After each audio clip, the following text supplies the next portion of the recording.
La idea de este encuentro era compartir un poco la experiencia del último mes y medio en Colombia, trabajando de cerca con el proceso de paz y con los procesos que están dando trabajo. Un poco lo que yo quería hacer hoy, pero luego lo vamos reconduciendo en función de vuestro, no sé cuánto sabéis o cuánto queréis saber o cuánto os apetece, pero quería contextualizar un poquito el tema de las negociaciones de La Habana, como para entender por qué se ha llegado y cómo se ha llegado, qué se está negociando y ver un poquito los retos y los peligros, ¿no? Parto de la base que el anuncio hecho hace apenas 3 semanas y media de que se ha llegado a un acuerdo en unos temas fundamentales, que es la justicia transicional, luego si queréis lo hablamos, ya abre la puerta al acuerdo final. De hecho, oficialmente se ha planteado que se va a firmar antes del final de marzo, y lo siguiente será el referéndum, ya luego contaré con el apoyo inestimable del Papa, que es la pieza fundamental publicitaria para el referéndum de ratificación. Pero bueno, si os parece, os voy contando de dónde se parte. Uy, se da el carajo todo esto. Espera un segundo. Aquí se ve bien. Ante todo, a pesar de las tesis negacionistas, que luego lo vamos a ver, en Colombia lo que se ha vivido es un conflicto armado prolongado, tan prolongado en el tiempo que se está dando de 60 años como mínimo. Se plantea, hay un consenso general entre los violentólogos, es un país que tiene violentólogos, hay departamentos de violentología en las universidades, esto es bastante peculiar.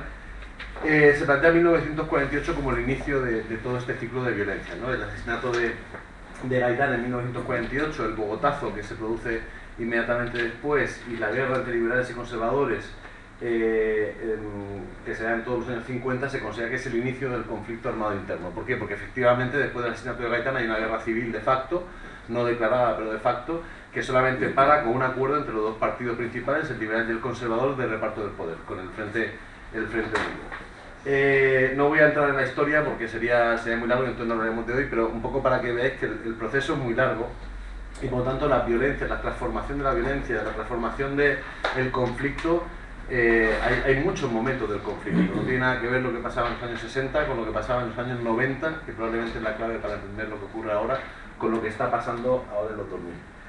Como para resumirlo solamente, para quien no tenga los datos, se calcula que desde el 58, hay un informe muy interesante que se llama Basta Ya, al que podéis acceder en internet a través de la página web del Centro de Memoria Histórica, porque Colombia tiene estas cosas, está haciendo memoria histórica en pleno desarrollo del conflicto, está documentando las masacres que ocurrieron hace 2 años, cosa que aquí deberíamos aprender un poquito, ¿no? Tiene muchísima información, ¿no? El dato oficial, obviamente, es mucho mayor, pero lo que está registrado en estadísticas oficiales del Instituto de Medicina Legal de Colombia es que entre el año 1958 y el 2012 van 220.000 muertos aproximadamente por el conflicto armado, por el conflicto político armado. Según la ONU y según el propio gobierno colombiano, el conflicto político armado de Colombia solamente pone el 18% de los muertos violentos de Colombia, para que veáis que el problema no es solamente el conflicto armado. De esos 220.000 muertos, el 81,5 son civiles y el 18,5 son combatientes, y en combatientes entran los guerrilleros, obviamente, ¿eh? O sea que estamos hablando de un conflicto fundamentalmente que ha golpeado a los civiles. El Centro de Memoria Histórica ha documentado entre el año 85 y el 2012 1.982 masacres con 11.700 víctimas. Yo estuve reunido con la directora del Centro de Memoria Histórica y me decía que este informe, que lo sacaron el año pasado, ellos ya llevan documentadas 2.400. En aquel momento llevan documentadas 1.982. O sea que es impresionante el número de masacres cuando técnicamente cuando matan a más de 4 personas al mismo tiempo en la misma acción, y unas 25.000 desapariciones forzadas, aunque si sumamos todas las desapariciones en todas las categorías llegaremos a las 60.000. 25.000 son las desapariciones forzadas relacionadas con el conflicto armado político, ¿sí? Es decir, gente que pertenecía a partidos políticos o que por razones políticas fueron desaparecidas. Otra cosa curiosa de la Colombia actual es que, estando en pleno conflicto, tiene un registro único de víctimas, porque tiene una unidad de víctimas que se creó en el 2011 al albur de las leyes que hizo el actual presidente Juan Manuel Santos para caminar hacia el proceso de paz. Es decir, que desde el 2011 se identifica que es una víctima, se le ponen categorías, ahora se ha pasado incluso de la víctima individual a la víctima colectiva, eso es muy interesante. En los programas de restitución y de reparación a las víctimas se está teniendo en cuenta el sujeto colectivo de reparación, Es decir, comunidades que como comunidad étnica, geográfica o política ha sido víctima del conflicto.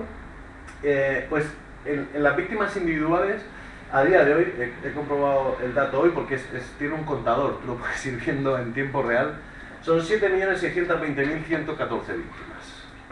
Estamos hablando de un 15,8% de la población, pero para que os hagáis una idea, no es un conflicto homogéneo.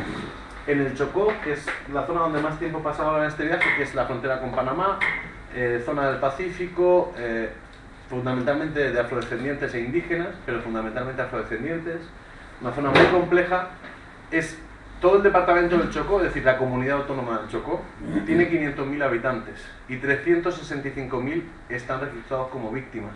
Es decir, el 75% de la población es víctima del conflicto. Obviamente, si vemos el mapa de Colombia, se nota mucho más. Es un conflicto que ha hecho mucho más daño en el entorno rural que en el urbano. Es un país que ya es urbano, es un país donde el 70% de la población vive en ciudades, pero realmente ese 30% rural es el que más ha sufrido el conflicto, es donde más se ha radicalizado. Si os acordáis de las noticias que hubo hace, pues año 98, 99, 2000, ¿os acordáis de las pescas milagrosas? ¿Habéis oído hablar de las pescas milagrosas?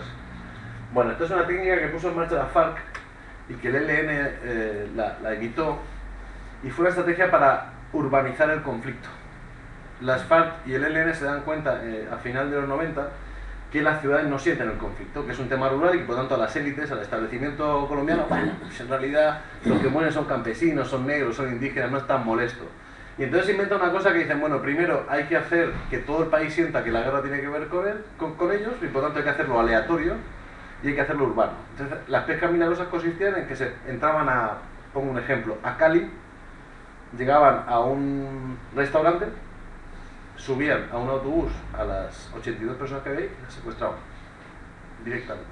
Se las llevaban en acciones relámpago muy osadas, y eso era un proceso muy desgastante, porque esas 82 personas, hasta que se liberaban a cambio de rescate o tal, pues podía ser un año y medio que estaban secuestradas. Eso hizo que todo el país entrara en pánico y eso justificó la llegada de Uribe, que luego lo vamos a ver, ¿no? Desplazados, a junio de 2015, oficialmente, desplazados internos se reconocen 6.213.989. No son los mismos, ¿eh? Quiero decir, estamos hablando del segundo país del mundo en este momento, después de Siria, con más desplazados internos. Es un espectáculo. En Colombia, digo espectáculo que es más negativo, ¿no?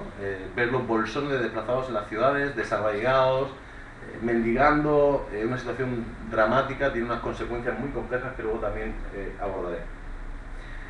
Bueno, esto solamente para que entendáis cómo se llega de agotados, cómo se llega de degradado al proceso de La Habana. Además se llega después de muchos intentos. Colombia es un país muy extraño porque en realidad se habla bastante poco de él. Si pensamos en procesos de paz, es más fácil que pensamos en Centroamérica, ¿no? En El Salvador, en Guatemala y demás, pero en Colombia se empezó a hacer intentos de negociación de paz mucho antes que en Centroamérica. En realidad desde mucho antes, pero digamos que si vemos los procesos formales, en el año 1983 ya hay un proceso con las FARC, FARC-EP porque es FARC, Ejército del Pueblo, Fuerzas Armadas Revolucionarias de Colombia, Ejército del Pueblo. En 1990 se hace un proceso exitoso con el movimiento 19 de abril, el M-19, que es la única guerrilla urbana o de extracto urbano que ha tenido Colombia, fundamentalmente urbano. Hay muchas que han tenido militantes urbanos y milicianos, pero el M-19 es una extinción del Partido Liberal radicalizada, que son muy famosos. Alguien se acordará, los que tenemos un poquito más de edad, porque su primera acción fue secuestrar la espada de Simón Bolívar. Eso fue un golpe de efecto brutal. Y luego eran pues muy usados, ¿no? Estaban en una fiesta en la Embajada de la República Dominicana y secuestraron la fiesta, ¿no? Y este tipo de cosas, hacían cosas muy bestias. Terminó muy mal la jugada del M-19, porque también quien tenga un poco de memoria recordará la toma del Palacio de Justicia de Bogotá.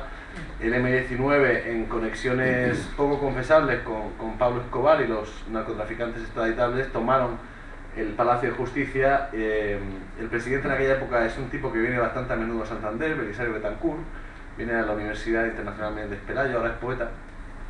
En aquella época entró en shock y el ejército le quitó el control del país durante 48 horas, y en esas 48 horas arrasaron con el Palacio de Justicia y mataron a todo el mundo, magistrados, guerrilleros, a los que no lo torturaron y los desaparecieron. Ahora por fin se va a hacer la vista oral sobre ese caso, ¿no? 30 años después. Bueno, con el EPL, el Ejército Popular de Liberación, hubo también un acuerdo de desmovilización en el 91, y con el Manuel Quintín Lame, que es la única guerrilla netamente indígena que ha habido en Colombia, en la región del Cauca, súper interesante todo su proceso, y todavía con muchas huellas en los procesos políticos de los movimientos indígenas, y con un pequeño grupo que se llamaba el PRT, el Partido Revolucionario de los Trabajadores. Si os dais cuenta, todos esos procesos se hacen en la misma franja con César Gaviria, siendo presidente César Gaviria, que desembocan en la Asamblea Constituyente de 1991. Si uno de vez en cuando lee la Constitución de la República, dice, de la República Española, ¿no? Dice, oh, qué bien, ¿no?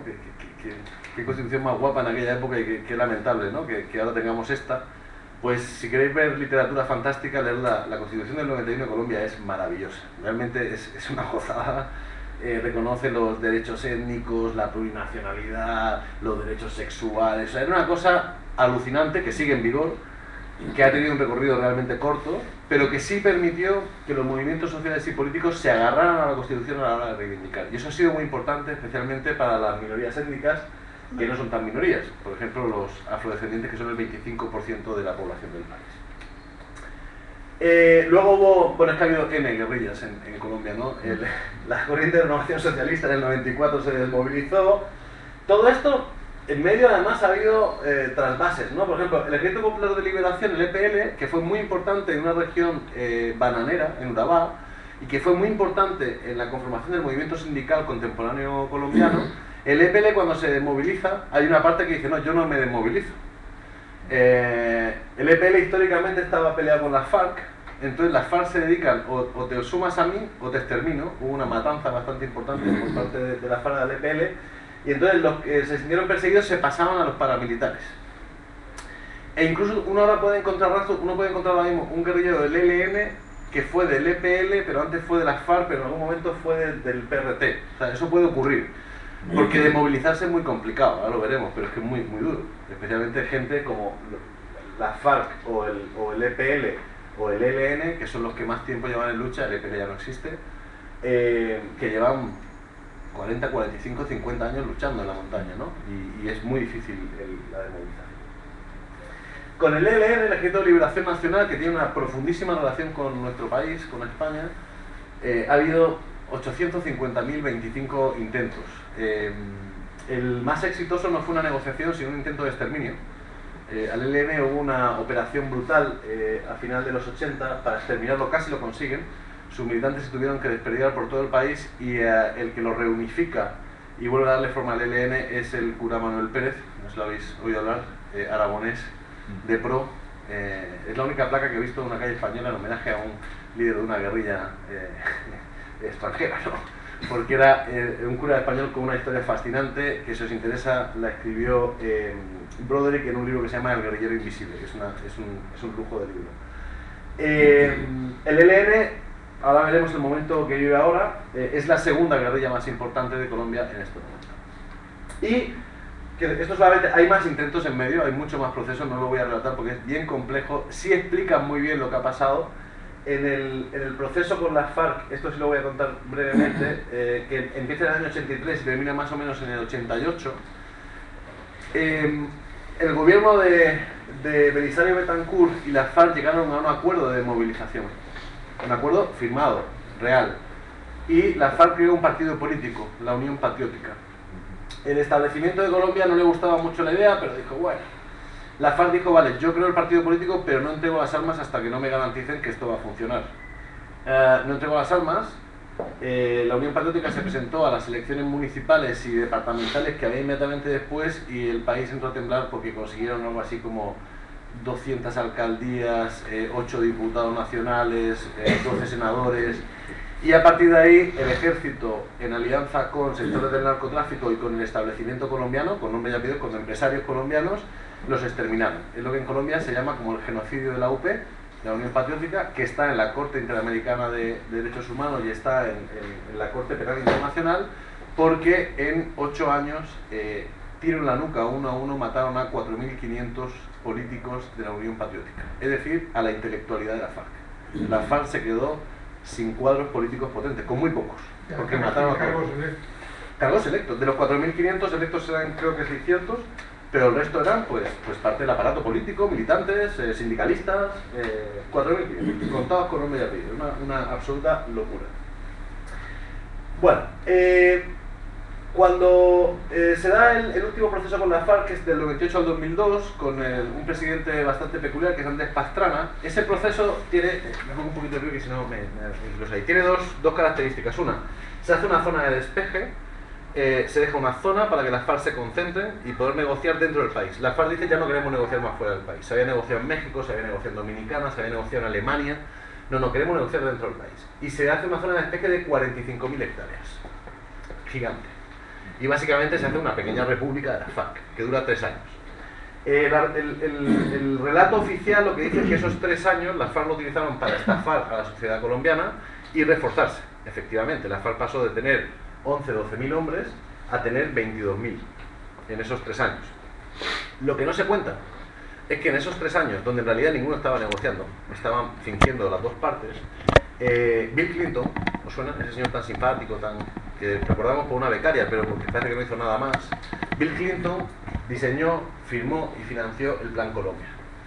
El Plan Colombia no solamente fue una inyección de 15.000 millones de dólares al ejército colombiano, sino que fue la conversión del ejército colombiano en un ejército que siempre perdía, que estaba a la defensiva, en un ejército realmente al ataque, con una capacidad letal brutal, con un aparataje tecnológico impresionante, con un sistema de espionaje brutal, y además en ese crecimiento de las FARC de 11.000 a 22.000 hombres que hizo el ejército, las infiltró enteras. Sembraron a largo plazo. Luego las operaciones famosas en las que matan a varios de los comandantes, en los que rescatan a Ingrid Betancourt y demás, fueron fruto de la siembra del año 2002. ¿Pero qué ocurre? Ese proceso se frustra cuando las FARC secuestran un avión con un senador colombiano, una excusa contra cualquiera para romperlo. En realidad no estaba negociando, como digo, ninguna de las partes, y a la sociedad colombiana la destroza ese fin del proceso, porque realmente había apostado. En el año 98 hubo manifestaciones masivas en todo el país apoyando al presidente, el proceso. Esa frustración lo que hizo fue generar el caldo de cultivo para que llegara al poder Álvaro Uribe. Álvaro Uribe, que no pertenece a la élite bogotana, y esto es muy importante, porque realmente la élite bogotana lo desprecia, pero lo necesitaba. La élite bogotana necesitaba un presidente como él. Un presidente que cambió todo. Hasta ese momento, todos los presidentes de Colombia, Belisario Betancourt, Turbay, César Gaviria, Samper y Pastrana, el principal punto de su programa electoral era la paz. Todos habían ganado por la paz. El primer presidente que llega por la guerra es Uribe, que dice se inventa un término maravilloso que es seguridad democrática. La seguridad democrática se lo inventa al albur de los atentados de 2001 en Estados Unidos. Colombia es uno de los países más fieles a Estados Unidos orgánicamente, y el cambio del discurso en Estados Unidos le sirve mucho. Entonces ya no se les llama guerrilleros, ni siquiera se llama narcoguerrilleros, a partir de eso se llama terroristas. Son terroristas. Y Álvaro Uribe instala un sistema de terror en el país con una cosa que él llamó 1 millón de informantes, que al final fueron 4, es decir, ciudadanos, taxistas, camareros, profesores, maestras, que cobraban todos los viernes por ser chivatos. Y no solamente cobraban por ser chivatos, sino que era un acto público. Todos los viernes se transmitía desde diferentes pueblitos de Colombia el acto en el que en la comisaría iban los chivatos con un pasamontañas a recibir dinero en efectivo. La estrategia fue brutal. Él combina una estrategia muy guerrerista con un ejército heredado de Pastrana, con una capacidad de ataque brutal, con las FARC absolutamente sembradas de gente metida ahí, que eran en realidad del ejército, con estrategias, por ejemplo, como que en el año 2004-2005 el 95% de los... ¿os acordáis cuando había sitios para acceder a internet, ¿no? ¿Cómo se llamaban? Los locutorios de internet. Bueno, pues imaginaos en Colombia, debía estar en el último pueblo. El 95% de esos locutorios eran del ejército a través de testaferros. Estaban todos los aparatos pinchados. ¿Por qué? Porque cuando los guerrilleros bajaban de la montaña a comunicarse, se comunicaban en los locutorios, pensaban que era seguro. Pillaron a cientos en los locutorios. Es decir, que la estrategia fue brutal. Se militarizó el país, se militarizaron las carreteras, porque la pesca milagrosa que os contaba antes tenía al ciudadano urbano, a la clase media, en pánico. Ya no puedo ir a la costa, ya no puedo pasear, ya no puedo ir a la finca, ¿no? Este tipo de cosas. Entonces, ¿qué hizo él? Helicópteros, corredores para que la gente pudiera ir a las fincas. Fue muy inteligente, pero realmente militarizó y guerrerizó el país. Paralelamente, lo que había ocurrido en los años 90 era que los paramilitares, que eran pequeños grupos mercenarios de los hacendados para proteger sus fincas y demás de la guerrilla y de otros personajes, reciben también una inyección de dinero muy importante, del narcotráfico fundamentalmente, reciben una inyección de formación, lo recordaba Juanillo, los instructores del Mossad fueron en buena parte los que está documentado, los que instruyeron y profesionalizaban a los paramilitares, y aparece una familia, los Castaño, Vicente Castaño y Carlos Castaño, visionarios, que deciden darle forma política a lo que apenas era una cosa de mercenarios, de ejércitos privados, y crean las Autodefensas Unidas de Colombia, las AUC, lideradas por Carlos Castaño, que finalmente es asesinado por sus propios comandantes, porque en realidad nunca fue una sola organización, fue el pegamento de un montón de caciques regionales con un proyecto político que se consolidó en un libro, y esto es una curiosidad que cuento, un libro que fue elaborado por cubanoamericanos en Miami, con ayuda de algunos asesores, y también está documentado, pero nadie hizo mucho caso, del Partido Popular de España. O sea que es bien interesante todo. Bueno, claro, son conexiones, se juega mucho dinero y mucho poder. Cuento esto porque las AUC, las Autodefensas Unidas de Colombia, llegan con mucho poder, también pasan de ser, se calculaba, 2.500, 3.000 hombres en todo el país, a tener unos 10.000, 11.000 hombres a final de los años 90. Fueron fundamentales para la estrategia de Uribe.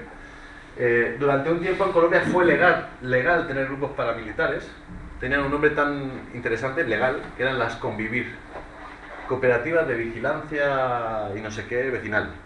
Es decir, el Estado armaba a personas civiles, los formaba supuestamente para autoprotegerse.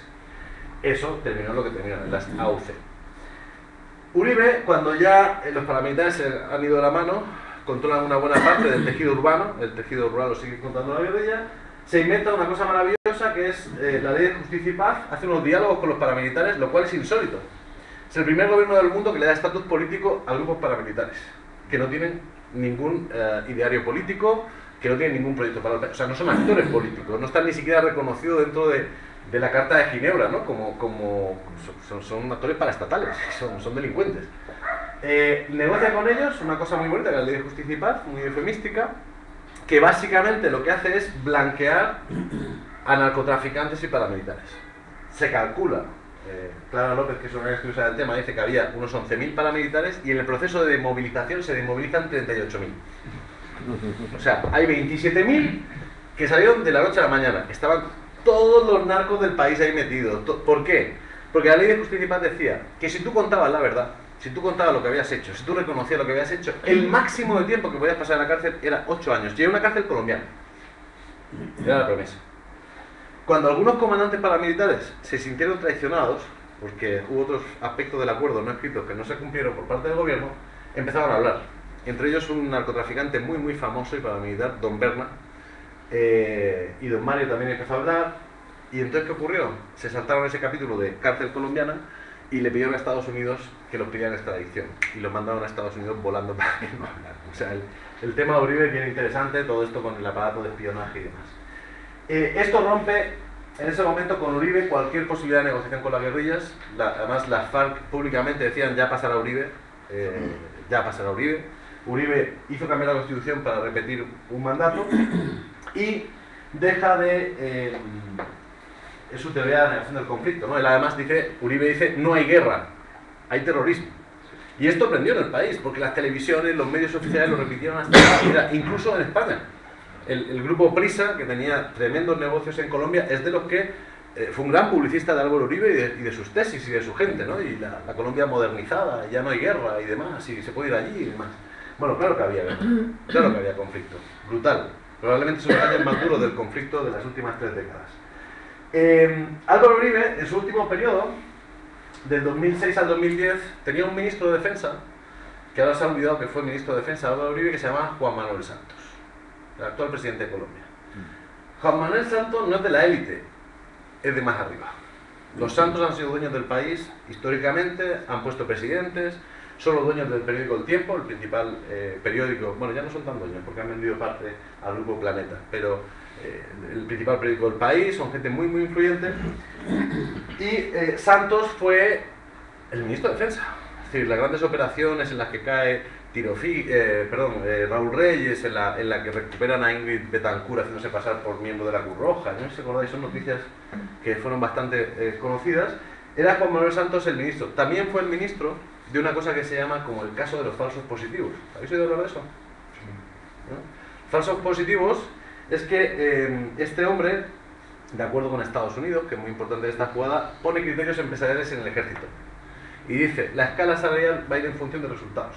A más guerrilleros muertos, más vacaciones, más salario, más primas. Y entonces un falso positivo, ¿en qué consistía? En que iban a un barrio pobre de Bogotá, del sur de Bogotá, secuestraban a 4 muchachos, se los llevaban y aparecían muertos en Popayán, en el sur del país, vestidos de guerrilleros. Eran falsos, porque en lenguaje militar un positivo es un guerrillero muerto. Es también bastante interesante, ¿no? Bueno, la Fiscalía de Colombia en este momento tiene identificados ya 3.900 falsos positivos. O sea, el exterminio de 3.900 muchachos cuando este hombre era ministro de Defensa. Eso lo hemos olvidado porque ahora como es guay, pues ya no hay ningún problema, ¿no? Y este hombre, pues increíblemente, cuando llega al poder, Juan Manuel Santos, que todo el mundo daba por hecho que iba a ser la continuidad de Uribe, demuestra la teoría, en realidad lo que hace es constatar la teoría de que la élite necesitaba un Uribe para tensionar la guerra al máximo para después poder negociar. ¿Sí? Ya no hacía... La élite colombiana ha tenido que irse a hacer negocio a Ecuador. Hay muchísimas multinacionales colombianas en Ecuador, en Panamá, en Costa Rica, en Chile. No, ellos quieren hacer negocio en su país y quieren ganar dinero en su país. Y el país no lo controla. Por lo tanto, hay que negociar. A La Habana se llega porque, primero, los dos actores se dan cuenta de que no pueden ganar. Las FARC no pueden ganar, eso lo saben. O sea, son 50 años, cada vez están más débiles, ya les han matado a demasiados comandantes. O sea, las FARC hasta hace 15 años se morían de viejos. Manuel Marulanda, alias Tiro Fijo, el comandante histórico de las FARC, murió de viejo en la montaña, y se morían así los comandantes, no los muchachos morían en combate, pero los comandantes se morían de viejos. Y de pronto matan a Raúl Reyes, matan a Alfonso Cano, detienen a Simón Trigueros y los estadistas de Estados Unidos. Los palos que se han llevado en los últimos 10 años han sido tremendos. ¿Por qué? Porque ahora el ejército colombiano tiene, se calcula, 600.000 hombres. Luego lo he puesto, pero eso es el doble que el de Brasil. Casi 4 veces el de España. Es absolutamente desproporcionado. Pero con esa fuerza militar y con ese poderío militar tampoco han podido acabar con la FARC. Por lo tanto, el gobierno también sabe que no puede acabar militarmente con la FARC. No puede. Nunca lo ha podido. Hasta cuando les han dado leña por todos lados, han aguantado. Por lo tanto, es la posición ideal para llegar a una negociación. En las negociaciones anteriores, las FARC, el ELN, los grupos más pequeños negociaron porque realmente sentían que no podían aguantar. Las FARC nunca había sentido antes que se los iban a comer con patatas. Y el ejército tampoco había sentido antes que no tenía ninguna posibilidad. Por tanto, es una situación inédita, digamos. La élite necesita que se normalice el país.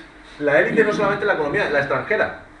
O sea, las reservas de minerales, de petróleo, en fin, de Colombia son brutales. Todo el proyecto económico de Juan Manuel Santos, del presidente, se llaman las locomotoras.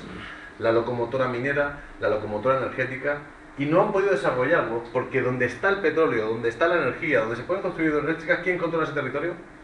Las FARC o el ELN. No tienen el control territorial del país.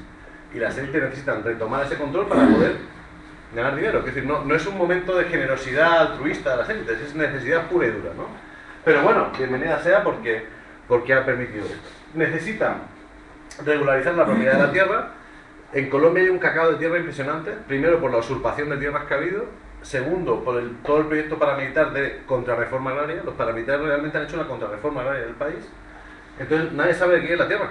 Hay un lío de cuidado, o sea, no hay un catastro confiable, es todo un desastre. Y los empresarios necesitan que sea confiable, necesitan fundamentalmente estabilidad política, necesitan saber que pueden llegar a acuerdos con el gobierno, y necesitan que no haya un conflicto armado, pues porque de hecho yo ahora, estando con comunidades indígenas y afro, están muy preocupados de que acabe la guerra, porque dicen hasta ahora las multinacionales han entrado pero poco, porque están estos, el día que se vayan nos van a comer con patatas, ¿no? Y en el caso de la FARC, pues un cambio de estrategia, y hablando con ellos lo tienen clarísimo, y el ELN igual, o sea, ya no más acción armada, no vamos a ir por ningún lado por ahí, necesitamos cambiarlo desde los movimientos sociales. Cada una de las dos guerrillas tiene un gran movimiento social.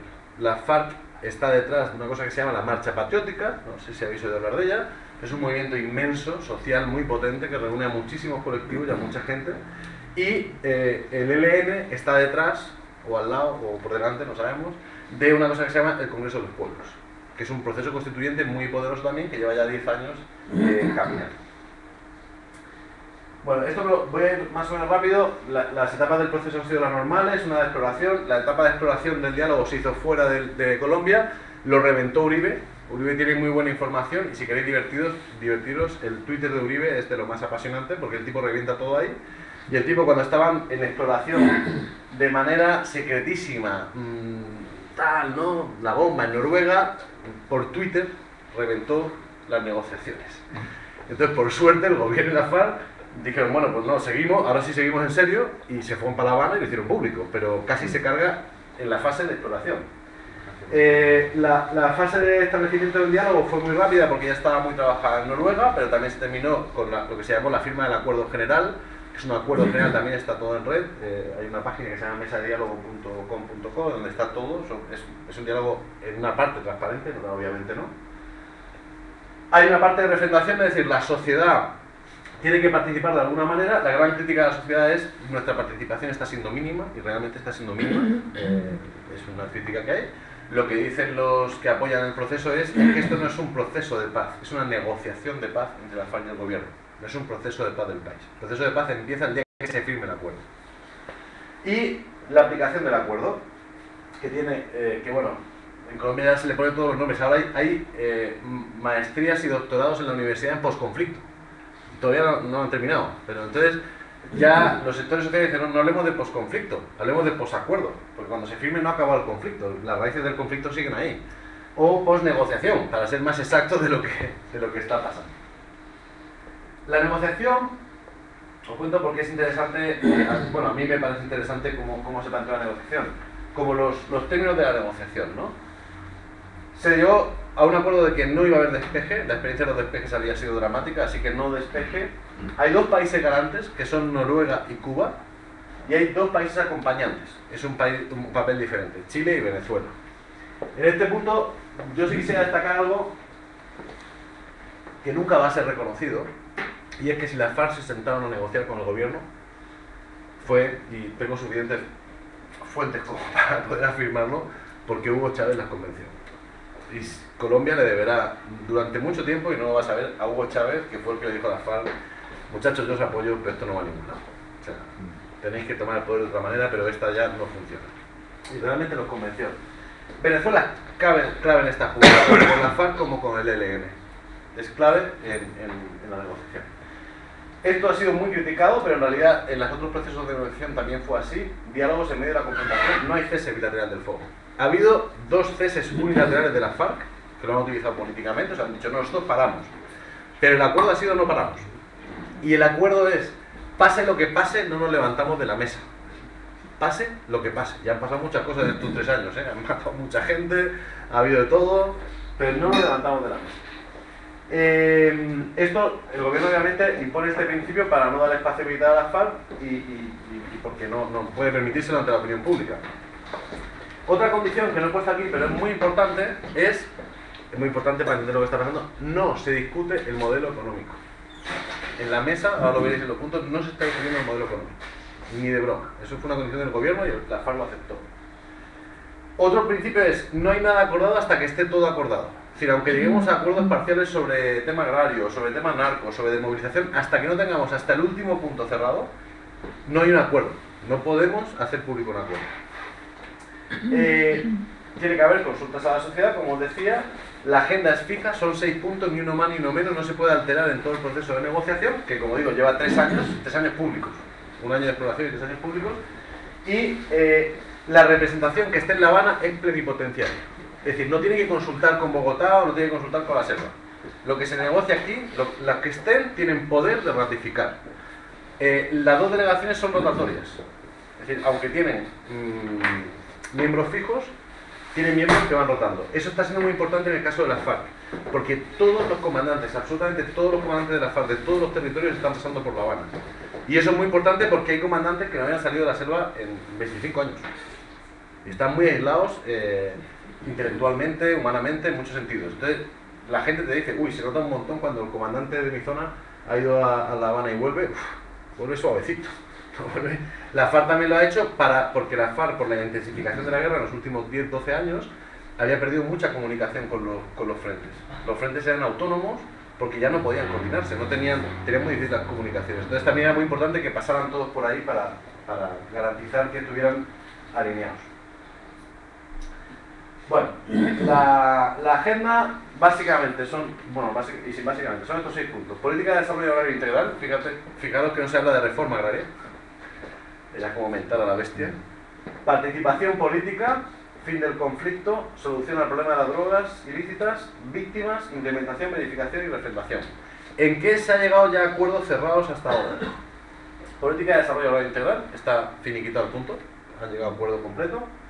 Participación política, está cerrado el punto, solamente hay un matiz ahí, y es que se está negociando si, ya ha ocurrido en otros procesos de paz en Colombia, cuando la Asamblea Constituyente, si se le da algunos curules, algunos puestos en el Congreso a las FARC fijos, durante 1 o 2 legislaturas, es decir, que no sean por elección, sino que las FARC ya sepan que tienen 4 puestos fijos, más allá de lo que consigan en elecciones, con el partido que creen, para que puedan estar representados pase lo que pase. ¿Por qué? Porque como es un país donde las votaciones han estado manipuladas por los caciques, por los paramilitares fundamentalmente, lo que hay el miedo es, bueno, es que puede ser que le cierren todas las puertas para llegar a la participación. Entonces no es permanente, pero durante 1 o 2 legislaturas ceder unos puestos del Congreso a los guerrilleros para que tengan una participación política. Eso se está discutiendo. Bueno, ¿qué más ha llegado? Solución al problema de las drogas ilícitas. Esto está cerradísimo. Se acaba de cerrar el de víctimas y están negociando fin del conflicto, que es donde entró el acuerdo sobre justicia transicional. En nuestros países no estamos muy acostumbrados a ese término. Justicia transicional, ¿la habéis escuchado alguna vez? Es un poco raro, pero la justicia transicional es aquella que se hace en procesos de negociación de paz, se hizo en Sudáfrica, se hizo en Irlanda y demás, en el que hay un marco legal específico para el proceso de movilización y que no aplican las leyes convencionales, no aplica el Código Penal convencional, no aplican las leyes de seguridad nacional convencionales. Se pacta hasta dónde se va a llegar. ¿En qué ha consistido el acuerdo en el que han llegado? Muy rapidito. Se crea una sala especial para el proceso de paz, o un tribunal especial, perdón, con 2 salas. Una sala de sentencias y una sala de investigación. La sala de sentencias es para el guerrillero, el militar, el empresario, porque el acuerdo de justicia transicional aplica para todo el mundo que haya estado implicado en el conflicto, no solamente para los guerrilleros. Eso a Uribe le ha sacado la madre. Pero los militares, los empresarios, los políticos que hayan participado activamente en el conflicto van también a la justicia transicional. Si tú confiesas lo que hiciste, simplemente se te sentencia. Ya lo digo cómo. Si no confiesas, o si alguien denuncia que tú has hecho algo pero tú no lo reconoces, vas a la sala de investigación que hace un proceso tradicional judicial nunca.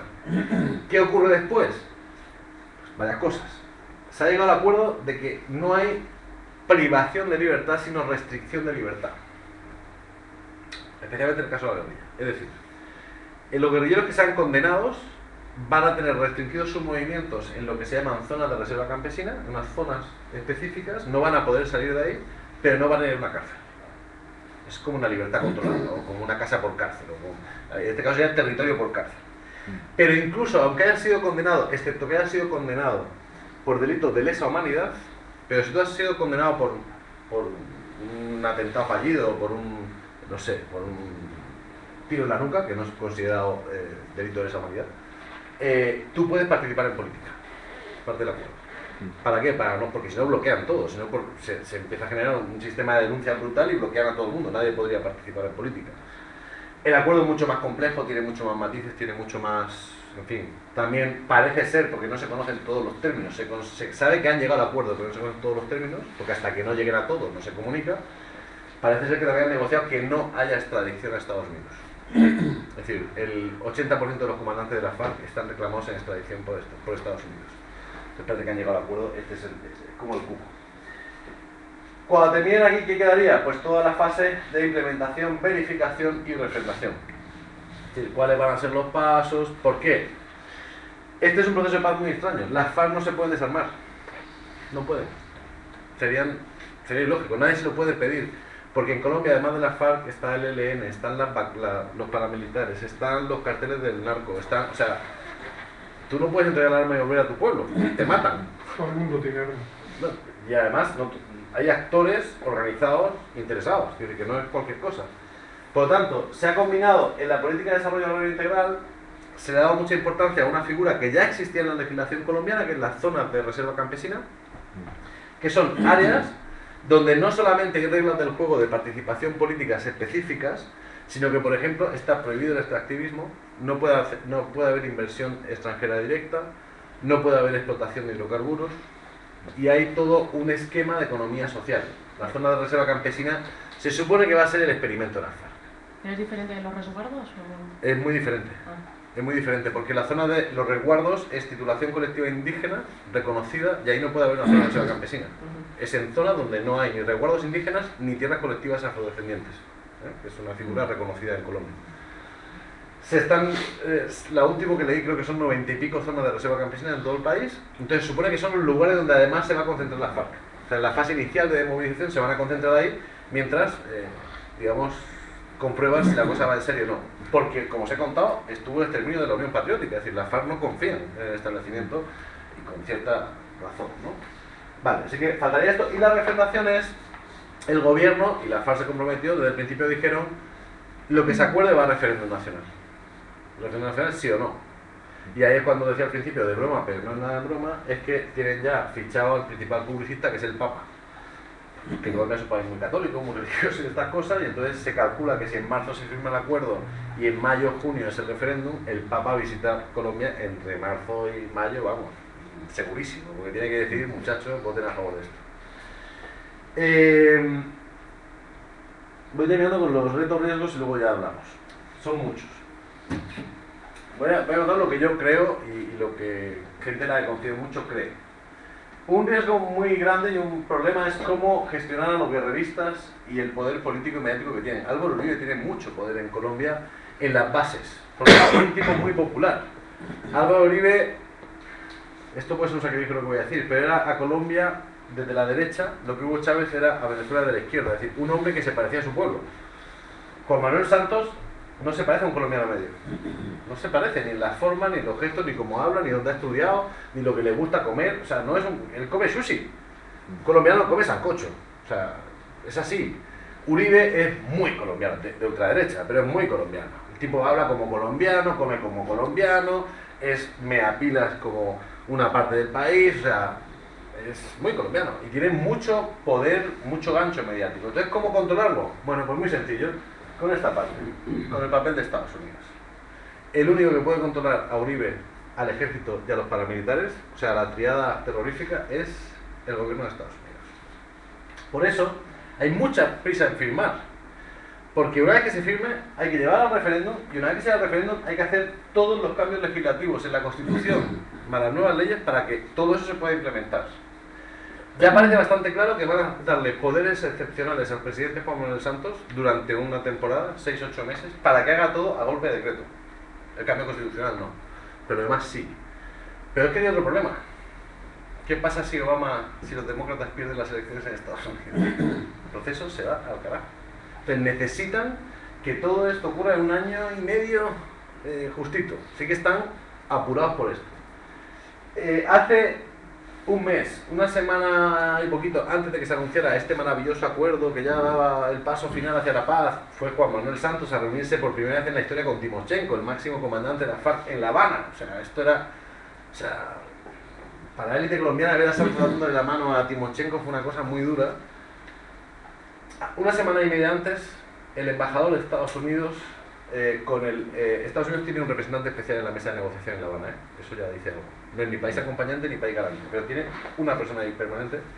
Pues llamó al representante especial, a Álvaro Uribe y al doctor de la calle, que es el jefe de la delegación del gobierno colombiano en La Habana, lo sentó, nadie sabe lo que hablaron, pero es cierto que Uribe salió más suave. Es decir, sigue dando caña, pero mucho más suave. Fundamentalmente lo que se especula es que le han prometido inmunidad. Uribe y los suyos están muertos de miedo porque el día que los pasen por los juzgados, o sea, es que no salen en la vida. Porque tienen todos los delitos que os podáis imaginar. De lesa humanidad, no de lesa humanidad, relacionados con el narco, masacres, o sea, lo que quieras. Entonces, lo que se intuye es que están negociando, te calmas, a cambio de inmunidad para ti y para quien tú no pidas. Porque hay mucha gente de los suyos que están en la cárcel, ¿eh? Hay muchos de su formación política que están en la cárcel. Bueno, la seguridad de los desmovilizados, por lo que os decía, ¿cómo garantizamos que no haya un exterminio? Para eso tenemos que controlar a los paramilitares. Y para controlar a los paramilitares lo va a tener que hacer el ejército. Primero porque hay un vínculo claro entre ejército y paramilitares. Y segundo porque es el único. O sea, ejerce el monopolio de la violencia y acaba con ellos. No es tan difícil porque aunque son muchos, son grupos separados. No tienen una fuerza conjunta. No es un ejército, no es una guerrilla vertical. No tiene esa capacidad. Pero claro, yo realmente no sé cómo lo van a hacer los paramilitares. Pero vamos a ver. Los paramilitares como brazo ejecutor de otros, lo que pasó con la Unión Patriótica, élites que encargan a los paramilitares que maten uno a uno a determinados personajes. Morirá gente, ¿eh? Todo el mundo está bastante claro, incluso la guerrilla sabe que va a poner mucho muerto, pero bueno, al menos que no sean demasiados. Y yo pongo aquí la subjetividad de los desmovilizados. Me decía un comandante del ELN que las razones objetivas para poner fin al conflicto, dice, cualquiera con un poquito de formación política te lo explica. El análisis es bastante fácil. Pero las razones subjetivas para que un guerrillero, un comandante o un guerrillero de base se desmovilice, nadie las está teniendo en cuenta. ¿Cómo te reintegras a tu sociedad? ¿Cómo vuelves a formar parte de un sistema? Tú has luchado para cambiar y te vas a entregar un sistema que está como estaba, o peor. ¿Cómo atiendes eso? ¿Cómo lo reconectas con sus lazos familiares? ¿Cómo lo reconectas con la vida, con otros proyectos, con otras cosas, ¿no? ¿Cómo le ayudas a quitarse el tema del poder? Porque cuando tú vas armado, cuando tú llegas a una comunidad indígena o afro o campesina con un AK-47, yo conozco guerrilleros que dicen, no, es que no tienen mucho respeto. Claro, y yo conozco mucha gente que tiene respeto y miedo. Pues yo tengo AK-47 y voy cagado de susto, ¿no? Ahora que están haciendo política, yo los he visto, ahora están en las comunidades vestidos de civil haciendo política, pero es este peligro, que sea proselitivo, ¿no? Porque llevan ya no llevan arma larga, pero llevan el revólver aquí. Y hablando con uno decía, no, es que es por nuestra seguridad. Digo, no, si eso yo lo entiendo perfectamente, pero están todos cagados del susto. O sea, en estas armas convocadas están todos cagados del susto. Y si tú dices, hay que ir a una manifestación de la marcha patriótica, todos van. Porque, o sea, sigues armado, ¿no? Este problema son muchos años de hacer formación política, gestión política con armas. Entonces, ¿cómo la empiezas a hacer sin armas? Para que la cosa sea un poquito más horizontal. Bueno, eso es un proceso interno de la guerrilla. Este es muy importante. ¿Cómo conseguir que el ELN negocie y firme rápido? Que los tiempos se acompasen. Yo la información que tengo es que ya hace 15 días hubo un acuerdo entre el gobierno y el ELN en Caracas para hacer pública la negociación, ya tiene bastante avanzado. Por otra parte, el ELN, eso es público, mandó una delegación a La Habana a reunirse con las FARC y han tomado la decisión de retomar una cosa que existió mucho tiempo. Durante mucho tiempo existió una cosa que se llamaba la Coordinadora Guerrillera Simón Bolívar, que juntó a todas las guerrillas. Eso fue muy conflictivo porque en realidad se caían todos muy mal, porque claro, si se caían muy bien pues tendríamos la guerrilla, pues unos eran maoístas, otros eran de extracto rural, otros eran urbanos, otros eran guevaristas, el ELN guevarista puro y tal. Pero ahora parece que están de acuerdo, al menos las cúpulas de las dos guerrillas, y están hablando de crear la Coordinadora Simón Bolívar. Simplemente le quitan lo de guerrillero y claro, porque quedaría mal, Coordinadora Simón Bolívar. Incluso están hablando de tratar de buscar una confluencia de los procesos.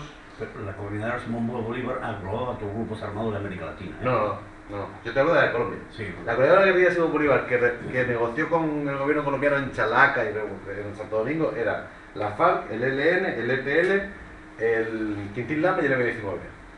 Ya, pero hubo una pelea del sueño, sí, Bolívar, seguro. Sí. Sí. Montoneros, RP... Pues si era difícil poner de acuerdo a 5 en Colombia, imagínate, eso debería ser la leche, vamos. Tuvieron dinero. Sí, pero vamos. Yo digo, el proceso de Colombia, además, fue un actor reconocido por el Estado. Ahora lo que está planteando es otra cosa. Yo lo que intuyo es que esta negociación va a ser muy rápida. Cambio fundamental. Os explico esto que es muy interesante. Las FARC han negociado esos 6 puntos que os he puesto. El ELN ha tenido una apuesta muy diferente, que siempre ha sido muy diferente el ELN. El ELN se sentó con el gobierno y dijo, no, con nosotros, con el ELN, solamente tienen que negociar esto. Lo otro es con la sociedad colombiana. Entonces, nosotros no tenemos autoridad para negociar todo eso en nombre de la sociedad colombiana. Así que ya podemos negociar una mesa, Estado-sociedad, que atienda esos temas. Y nosotros vamos a ser vigilantes. Y vamos a estar ahí. Y vamos a ayudar. Pero nosotros no tomamos decisiones. Entonces, lo que se intuye es que la negociación va a ser realmente rápida en la parte de fin de conflicto, pero hay un problema. Las FARC han perdido muchísima base social. Muchísima. Les quedan muy poquita. Y tienen mucha fuerza militar. Calcula que quedan 10 o 11.000 hombres, pero bueno, tiene una experiencia militar y un poder militar fuerte. El ELN, armados quedan como 2.000, ellos dicen 4.000, pero la gente que ya sabe dice que no llegan a 2.000 y pico, pero tiene una base social tremenda, porque el ELN no ha dejado de hacer política. Y ahora, curiosamente, me comentaban que el ELN ha tenido un resurgir en las ciudades, entonces hay una cantidad de militantes no armados, estudiantes universitarios y demás, porque el ELN ha retomado el espíritu se llama el espíritu camilista. No sé si suena Camilo Torres, el cura guerrillero, un cura colombiano muy famoso como político que entró al ELN, murió en la primera acción armada, se convirtió en un mito, y justo ahora el ELN ha venido de maravilla, cumple 50 años de su muerte y está todo inundado de camilismo por todos lados. Entonces el ELN ha tenido un resurgir político. Entonces es diferente el proceso del ELN de las FARC, pues la FARC es mucho más partido comunista tradicional, mucho más vertical, mucho más, en fin, la sociedad está alineada y estas cosas. Bueno, ¿cómo solucionar esto? Vale, si en la negociación la sociedad no ha tenido casi presencia, ¿cómo se inserta la sociedad en la construcción de la paz? Entonces, realmente yo creo que ni el Estado ni las FARC lo tienen muy claro, pero lo que yo he visto es que la gente, los colectivos, los sindicatos, los colectivos étnicos se están poniendo las pilas, están diciendo no, vamos a empezar a hacer propuestas, nosotros tenemos la solución para la paz en nuestro territorio, porque este país además es plurinacional y es diverso territorialmente.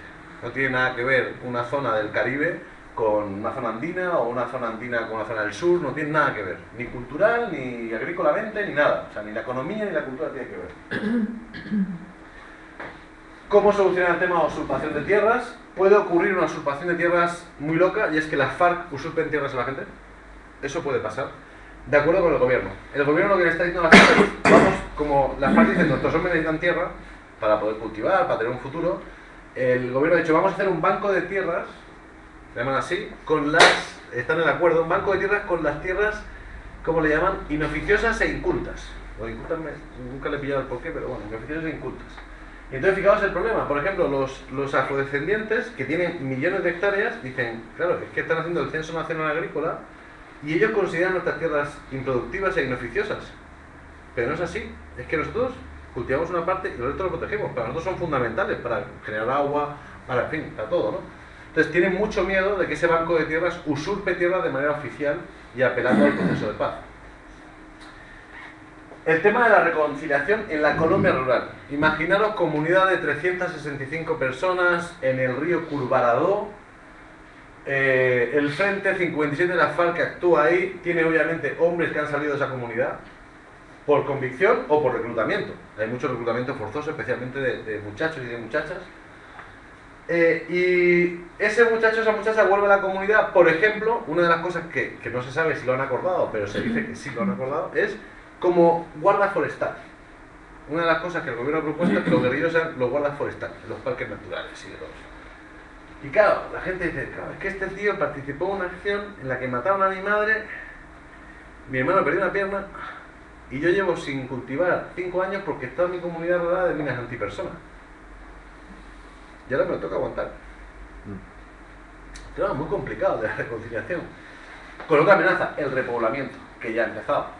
Es decir, la FARC en las zonas que saben que van a ser las zonas de su influencia, donde está la zona de reserva campesina, que está haciendo traer gente de zonas donde sí tiene base social para repoblar. Eso ya está ocurriendo. Y obviamente ya está generando choques entre población civil, así que es un tema muy complicado. La voracidad de las multinacionales y de los inversores nacionales y extranjeros no la voy a explicar, ya lo hemos hablado.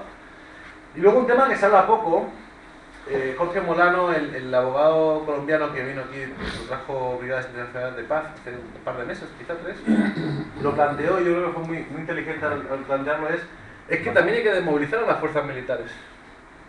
Es que a las fuerzas militares le sobran como mínimo 400.000 hombres. 400.000. Es que hay 600.000 soldados no administrativos, soldados. ¿Sí? Es cierto que el ejército colombiano, como buen ejército oficial, no es tan eficiente. Hay un baremo que dice que en la guerrilla necesita 2 hombres por cada hombre efectivo. ¿Sí? El ejército oficial necesita de 4 a 5 hombres por cada hombre efectivo. Es más lenta la vanidad, pero sigue siendo un montón de gente. Pero es que la policía tiene cerca de 300.000. O sea, si sumas, estamos hablando de 900.000 hombres armados en un país de 48 millones de habitantes. Os he puesto en comparación, pues Brasil tiene 380 y pico mil, de España 198.000. No estamos en guerra, pero en fin.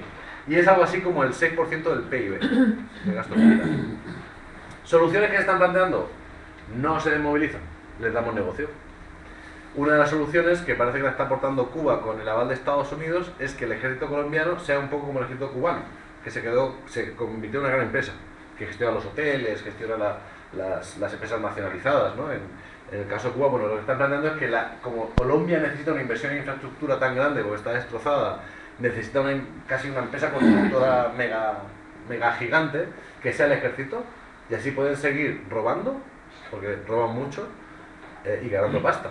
Porque imaginaros el que tiene el contrato para vestir a 600.000 militares, o para alimentarlos, o para comprar las balas, no, pero solamente con alimentarlos y vestirlos hay un buen negocio.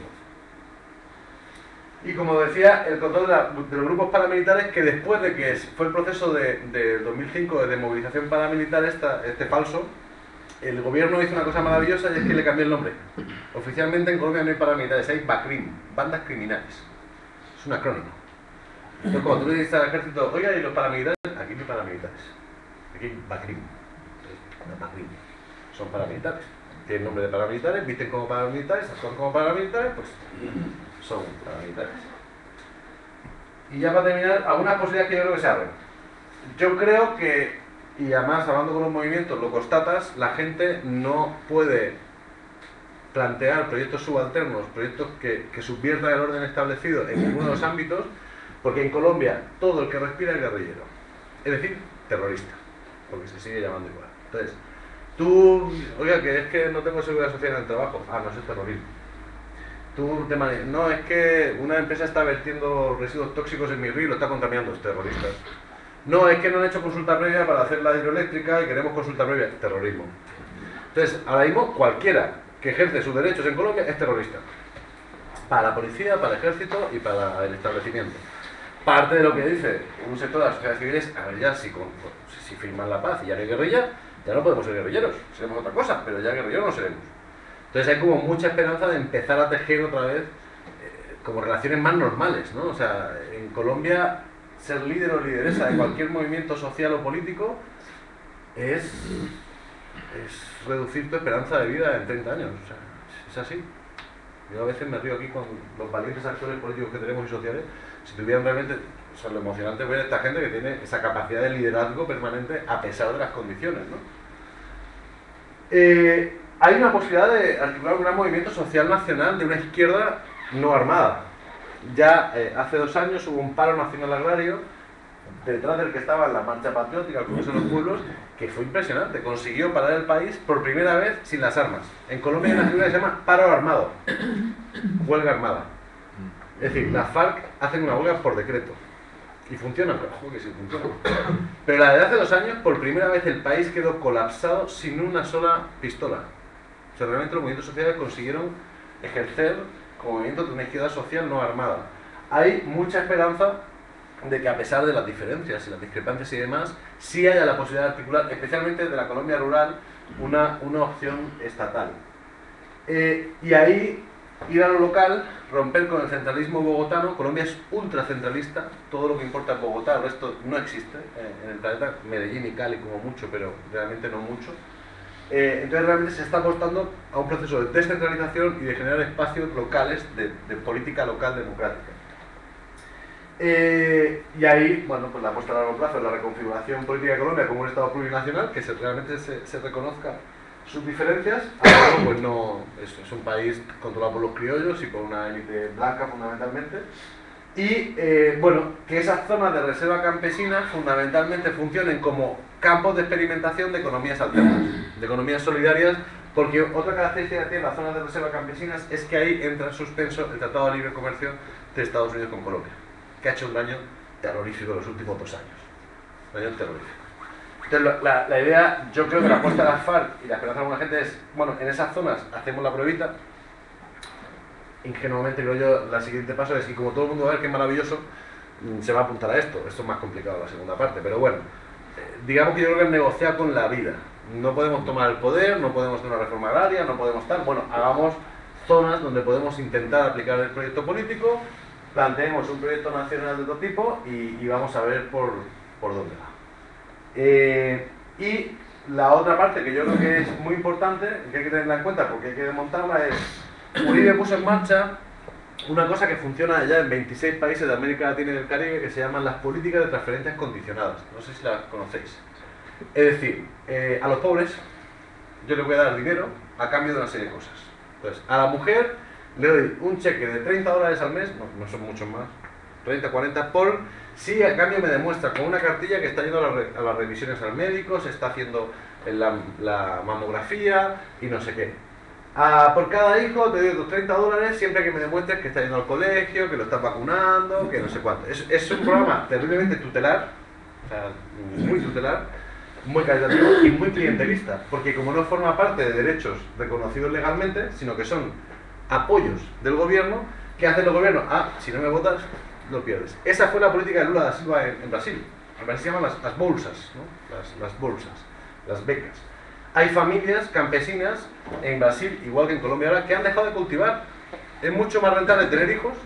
Tienes 4 hijos, 4 por 3, 12, 120, más el cheque de la mujer, 160, más otro que me dan por vivir en zona de riesgo, 200. $200, eso no lo ganaba yo cultivando, ni de broma, ¿para qué voy a trabajar? Entonces, a mí me impresiona mucho esta vez, en este viaje, ver el efecto brutal hay un programa muy grande de transferencia condicionada de recursos en Colombia que se llama Familias en Acción, que lo instauró Uribe, y que es brutal. O sea, es impresionante la gente mendigando, o sea, realmente mendigando. Y eso se ha complementado con todo el programa de ayuda humanitaria a víctimas, que entonces ya, si eres mujer, tienes 4 hijos y estás dentro del registro único de víctimas, puedes juntar casi un poquito más del salario mínimo colombiano, que es muy bajo, pero claro, es un chollo. Entonces ya está estudiado, está habiendo más natalidad desde que está dentro del programa, es todo muy loco, ¿no? Entonces, ¿cómo desmontas todo eso y cómo vuelves a empoderar a la gente para que además exija que, oiga, la salud, la educación, la pensión, no sea porque usted me lo dé porque soy pobre, sino que sea un derecho reconocido y sea un derecho instaurado. Bueno, yo creo que para aquí ya hablamos porque claro, el tema es, voy a tirar 7 horas hablando del tema porque además me apasiona. Yo he hecho cosas muy básicas para arrancar y si tenéis opiniones, preguntas, consultas o si pensáis que iba por otro lado y queréis preguntar por otro lado, yo encantado. Yo te voy a hacer luego otra igual, bueno, sobre lo que dices la justicia internacional, o sea, transicional, el gente es que nuestro amigo Martín Meden ha publicado ayer en la revista Viento Sur, en la edición digital, un artículo interesante sobre el tema este de las negociaciones de La Habana y tal. Y habla de la justicia internacional, habla de hay una justicia transnacional que es preocupante. Sobre el tema de los procesos que puede haber, que se pueden abrir el tema de los 8 años y tal, y dice que claro, que eso está por ver, porque ahí se puede ver implicado, señor presidente. Claro. Santos fue ministro de Defensa, está implicado en todas las carnicerías habidas y por haber, pero es más, se puede, bueno, dice, de hecho, se va a mezclar a militares americanos y a políticos americanos. Por la muerte de Raúl Reyes. Porque a Raúl Reyes le matan los americanos. Bueno, al menos la inteligencia militar americana. Sí, no, y con un arma americana. Porque no hay que ser muy... Luis, y el Ferro lo sabe, tú vas con un metro, mides áreas, el diámetro del cráter y la profundidad, y sabes qué tipo de explosivo y qué cantidad de explosivo se ha utilizado. 2.000 kilos. Los aviones colombianos no pueden llevar 2.000 kilos. porque son los Pucara, los Tucan y los Puma, Super Puma, que son turbulences, no cargan por eso. Fue desde la base de Manta o de la mar, un avión americano. Sí, pero ahí es lo que discrepo con Martín Meden, es que esto va a estar muy atado. Vamos a ver, en todo proceso de negociación de paz hay un montón de renuncias. La primera que muere es la justicia. O sea, no hay de ningún lado. Es igual que si le preguntas a una... Ahora yo estaba en Bojayá, donde por un error de guerra, pero los errores de guerra se pagan muy caros, lo paga la Policía Civil. Un error de guerra de la FARC mató a 78 personas en un tacazo. Tú dile, hay una señora, la conozco bastante bien, Herminia, que perdió 26 familiares en esa masacre. Tú dile que el comandante que ordenó esa operación va a estar 5 años con restricción de libertad en un campamento de verano, ¿verdad? Que es una zona de reserva campesina. Ya, pero Paco... Lo que quiero decir es, obviamente Estados Unidos tiene pactado esto. Para Uribe, para Santos, para los submilitares, ya, pero eso es un lo corda. que te quiero decir es que lo que en realidad están negociando es una ley de punto final. Pero claro. Es claro. más, pero a lo que te digo de Raúl Reyes es que en aquel día había extranjeros. Lo de Raúl Reyes es tan grave como que Había... ilegalmente pasaron una frontera y bombardearon en otro país claro, sin permiso. O sea, había observadores extranjeros y puede ser que un español o un noruego puede tal. Yo creo que es lo que a mí, yo creo que no es un tema de gusto, es lo que puede ser. Es lo que puede ser. Va a haber muchas renuncias por lado y lado. Bueno, pues, joder, la FARC está renunciando a la reforma agraria, que es con lo que empezaron hace 50 años. Tragar sapos, como dicen por ahí. No, es diferente, porque una cosa es tragar sapos en tu sofá y otra cosa es llevar 50 años en la montaña. O sea, dile a Timochenko que no se ha esforzado, o dile me da igual. Yo estaba el otro día con el general de la Fuerza Conjunta Titán, un canalla de cuidado, pero lleva 35 años en guerra. Claro, y el tipo en público no me lo decía, pero ya en el off the record me decía, yo necesito que firmen ya, o sea, yo necesito que mi mujer sepa que voy a volver a casa, o sea, es un tema... yo creo que no es exactamente una ley de punto final, yo creo que va a haber cabezas de... Lo que básicamente es una ley, es un proceso de justicia transicional como todos, como el de Sudáfrica, como el de Irlanda, en el que hay excepcionalidades, muchas. Entonces, a esto no me los tocas, a esto no me los tocas, ya estamos, al resto, dale candela. ¿Tú crees que Timochenko va a aceptar que lo acusen de crímenes de lesa humanidad? Ni harto de vino, ni harto... ¿Tú crees? ¿Por qué están negociando no extradición? Yo entiendo a Martín Meden y estoy de acuerdo con él, pero también, mira, Martín Meden suele mirar más por un lado que para otro, ¿por qué hay muchos pedidos en extradición? Por el tema del tráfico de drogas. Que la FARC y el ELN están traficando con drogas. Claro, no es como los paramilitares, porque no es para lucro, es para financiar su actividad guerrillera. Pero el hecho es que están traficando con drogas. El hecho es que yo he estado en lugares donde tienen el laboratorio de ellos, controlado por ellos, con tíos trabajando a su servicio. Pero la minería ilegal, en este momento que está reventada, la controla el ELN. Las esmeraldas. No, minería de oro ilegal. Minería de oro con retroexcavadoras. No estoy hablando disimuladamente, con retroexcavadoras, con palas. Y un ejército de pobres trabajando para ellos.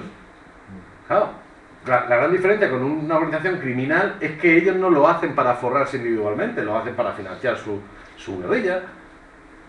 El hecho es el hecho. Aquí va a haber mucho perdón para muchos. O sea, es lo que es un proceso clásico en el que hay verdad, justicia, reparación y garantía de no repetición, que eso es lo que se le ha unido a esa triada tradicional de los derechos humanos, siempre da verdad, justicia y reparación. Verdad la va a haber, se ha acordado ya una comisión nacional de verdad, de memoria histórica, o de verdad sobre el proceso, que será tan decepcionante o no como todas las que ha habido. De las que ha habido, por ejemplo, la de Perú es magistral, no sé si habéis leído el informe de memoria histórica de Perú, es brutal, es maravilloso. ¿Y qué hay en un proceso de paz? Y dice, bueno, de momento vamos a contar la verdad.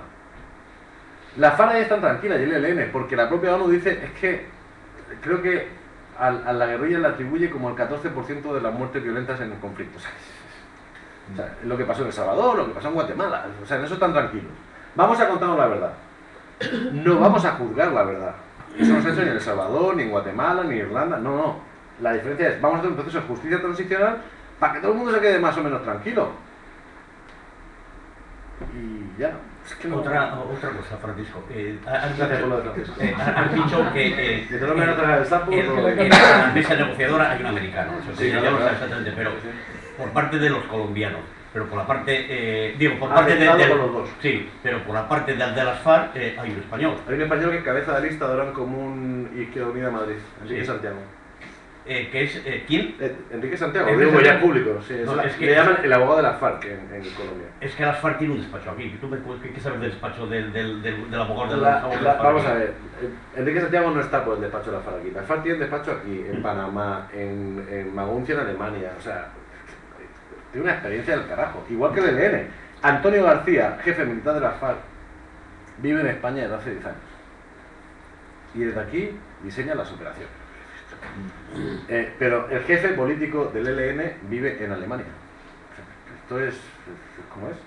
Enrique Santiago, bueno, el ELN, la fundación del ELN, es la que edita los libros y demás, tiene sede en Gran Vía 52, creo, de Madrid. Es así, no lo vas a tener en Colombia, donde te matan por por respirar. eso te digo que... La FARC tiene dos asesores externos a su organización, que son Enrique Santiago, por parte, bueno, que es español, pero no está por el representante de España, que por la relación que tenía con él, y hay un colombiano que no tiene su nombre porque ese sí que no es público. Enrique Santiago ya lo digo porque hasta hace 3 meses era secretísimo y ninguno lo podíamos decir, y después un día lo vimos en Caracol Televisión con el cartelillo de El abogado de la FARC, y todos nos quedamos como flipados, ¿no? Es el que acaba de proponer Izquierda Unida como cabeza de lista de Madrid para las primarias de Ahora en Común Madrid. Y está en Yepala, la ONG Yepala. Yo quería hacerte 2 preguntas muy concretas y una un poco más abierta. Las concretas son, dices que se ha llegado ya a un acuerdo sobre cómo se va a eliminar el tráfico de drogas ilegales. Eso, si me puedes explicar en qué consiste el acuerdo. Segundo, todo esto, cuando se llegue al fin de la negociación y haya un acuerdo, después lo tienen que votar los ciudadanos colombianos, ¿verdad? Sí, pero un sí, no. ¿Aceptas el acuerdo de paz o no lo aceptas? ¿Y qué opinas sobre lo que puede pasar en esa votación? Y luego, tercero, hay una paradoja, y es que Colombia, que es un país con una tradición de una lucha ideológica de izquierda durante décadas, durante los últimos 20 años ha sido de los grandes países de América Latina el que ha estado gobernado siempre, además con gran apoyo del electorado por sistemas económicos muy liberales, ¿no?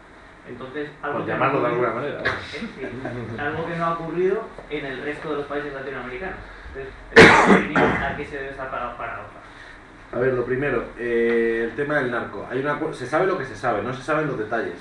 Se sabe lo que se sabe. Por ejemplo, que se va a apostar por la erradicación manual de los cultivos de coca. Que las FARC se comprometen a no volver a participar en el tráfico ni procesamiento de cocaína, de cultivos para uso ilegal. Se sabe que el acuerdo contempla toda una línea de desarrollo de la coca como cultivo tradicional para generar producción para las comunidades, porque la coca es un producto maravilloso, la coca, no la cocaína.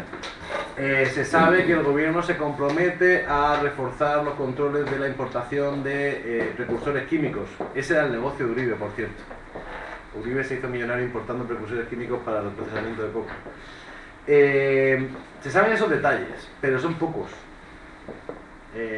La clave vuelve a ser el tema paramilitar, porque ahora mismo buena parte del control del negocio grande, las FARC están en el narcotráfico, el ELN está en el narcotráfico, pero quien tiene el negocio grande son los paramilitares, que están es simbióticos con los narcos, o sea, es lo mismo. Entonces, para mí vuelve a estar ahí la clave, y todavía no han dicho. Se supone que en la parte de finalización del conflicto tienen que negociar el temita de los paramilitares, pero todavía no se sabe nada. Entonces no tengo más información. En teoría están de acuerdo, pero no tengo más información. De la última pregunta que hacía, bueno, yo creo que más que liberales han sido gobiernos bastante de derechas. Colombia tiene una historia bastante peculiar, pero si nos quedamos en el siglo XX, digo, peculiar es un poquito diferente a otros países de la región, ¿no? Pero si nos quedamos en el siglo XX, los dos grandes intentos de políticos liberales, lo que se conoce como liberales en América Latina, que es una cosa tan amplia como los demócratas en Estados Unidos. Puede haber alguien de izquierdas, puede haber alguien del centro derecha, puede haber, en fin. El M19 es una escisión del Partido Liberal, ¿eh? O sea, que imagínate, ¿no? Y el ELN se alimenta también de parte del Partido Liberal. Los dos grandes intentos son Gaitán en el 48, un hombre que dijo algo tan terrorífico, tan terrorífico como que había que descentralizar, había que acabar con el monopolio de tierras, algo tan terrorífico, no era un hombre antisistema, pero la concentración, tenía por aquí el dato, ahora lo busco. A Gaitán lo matan porque iba a ser presidente. Gaitán tenía el apoyo electoral, o sea, y te contaré algo más interesante. Gaitán, el asesinato de Gaitán es la primera operación de la CIA fuera de Estados Unidos. Esto lo estoy inventando, está escrito, está demostrado. Sí, la primera operación de la CIA recién creada fuera de Estados Unidos es en el 1948 en Bogotá. Ahí se lo cargan. Hablamos de que después de los 10 años que en Colombia se conocen como la violencia. O sea, cuando en Colombia hablan de la violencia no hablan de ahora, hablan de 1948 a 1958. Va a flipar, ¿eh? O sea, es la violencia. En el 58, 10 años de gobiernos conservadores y de machaque. O sea, los conservadores, para que veas que el tema paramilitar viene muy de viejo, crearon una policía paramilitar que se le conoce en Colombia como los chulavitas, porque la mayoría los contrataban en un pueblo que se llamaba Chulavita. Y los chulavitas tenían manuales de cómo cortar a la gente. Corte de chaleco, corte de corbata, o sea, tal. Esos manuales los han utilizado los paramilitares ahora. Es un continuo, o sea, ha habido una política de Estado, no de Estado, de establecimiento. ¿Vale? En el 58, los liberales urbanos ortodoxos, estaban las guerrillas liberales defendiéndose de estos chulavitas, y los liberales de ciudad dicen, no, mejor sigamos con el negocio. Y llegan a lo que se llama el Pacto del Frente Nacional. Y durante otros 15 años gobiernan, se reparten el poder. Las políticas eran exactamente las mismas. 5 años liberales, 5 años conservadores. Lo siguiente es un dictador militar, Rojas Pinilla. Y lo siguiente es la época contemporánea. En Colombia no ha habido democracia, el voto es una farsa. Clara López demostró que fue lo que reventó el Parlamento colombiano al final del mandato de Uribe. Clara López, que es una investigadora maravillosa, una mujer muy valiente, muy valiente, destapó que en las últimas elecciones municipales, siendo Uribe presidente, no me acuerdo del porcentaje, pero era brutal, el 70 y pico % de los concejales los habían puesto los paramilitares.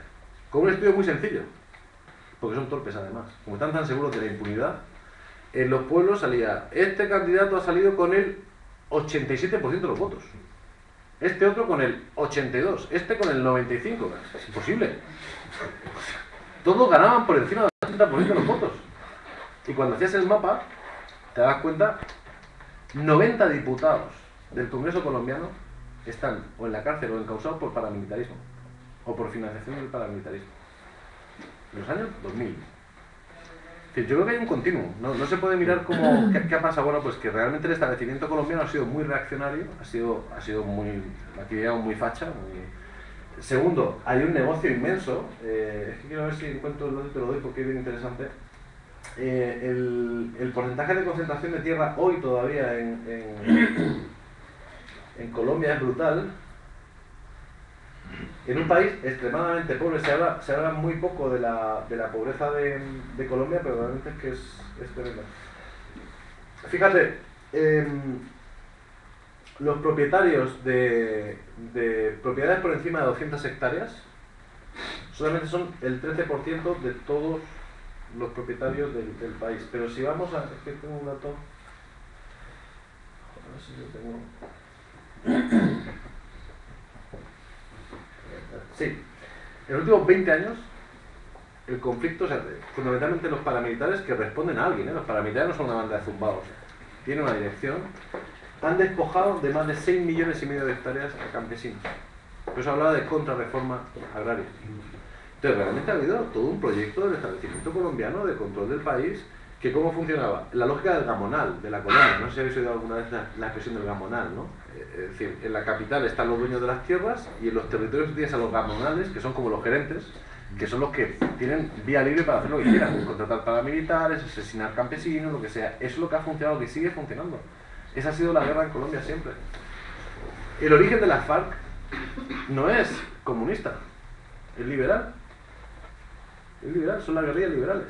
Son campesinos hartos de que los maten. Luego se politizan hacia una dirección y demás, pero el origen son las guerrillas liberales. Es decir, que en realidad es una lucha por la soberanía territorial, con una presencia de Estados Unidos brutal. Los panillos hace bien recordarlo. O sea, las multinacionales estadounidenses han estado en Colombia desde principios del siglo XX de una manera impresionante. Se habla muy poco. La Chiquita Fruit Company, la empresa bananera, se demuestra que invirtió la pequeña cantidad de 11 millones de dólares en financiar paramilitares en Urabá, ¿sí? No solamente para proteger sus negocios, sino para matar a sindicalistas, fundamentalmente. Colombia es el país donde más sindicalistas han sido asesinados. Y entonces no lo puede juzgar la justicia colombiana, porque es justicia transnacional, en este caso, ¿no? O sea, lo tiene que juzgar un tribunal estadounidense. El tribunal estadounidense los condena, le pone una multa de, no me acuerdo, de 15 millones de dólares, 20, o sea, matar N.000 sindicalistas cuesta 15 millones de dólares, y encima se lo paga el gobierno de Estados Unidos. En Colombia dice, oiga, pero al menos que nos paguen la multa a nosotros, ¿no? Que nos han matado a nosotros. Entonces, es una implicación de un establecimiento rancio, criollo, bogotano, cabrón, perdóname la expresión, con una inversión extranjera que sabe que necesita esa élite, y con un país desestructurado, ruralizado, con vastas zonas sin colonizar, tremendo, ¿no? Bueno, esa es como mi explicación así muy rápida. Probablemente más factores, pero... También es el país donde más jesuitas han matado, todos franceses. Bueno, también te voy a decir una cosa, ¿eh? El papel de la Iglesia en Colombia es bien interesante, lo comento muy rápido. Después de la independencia de Colombia, como en muchos lugares, Colombia realmente estaba muy poco colonizado. O sea, había muchísimo territorio en el que había gente, pero no había control.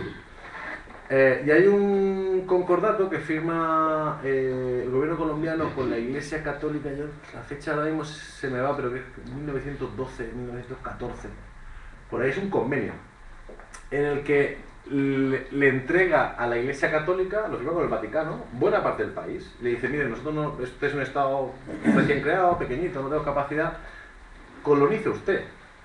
Y entonces la Iglesia lo que hace, hay un documento muy interesante que es el del convenio, reparte el país por congregaciones.